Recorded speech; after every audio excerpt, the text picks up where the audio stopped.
কেমন আছো সবাই? আশা করছি সবাই ভালো আছো, সুস্থ আছো। আমি সোমা নিয়ে এসেছি তোমাদের জন্য ছোট্ট একটি ভিডিও। দেখো, আজকে সকালে সবজি বাজার একদম টাটকা টাটকা সবজি নিয়ে চলে এসছে।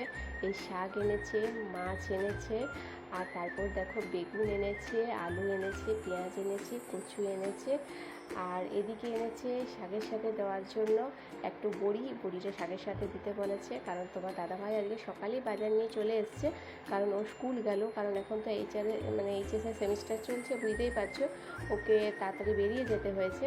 আর ছেলেকে স্কুলে দিয়ে চলে এসছে, ছেলের ছুটি হবে 10টায়, ছেলেকেও দাদু নিয়ে আসবে। তো তার আগে আমাকে রান্না কমপ্লিট করতে হবে। তাহলে এই দেখো ভাত প্রায় শেষের দিকে, মানে ভাত হয়েই গেছে আর কি, নামাবো, তারপরে এই সবজি বস করাবো।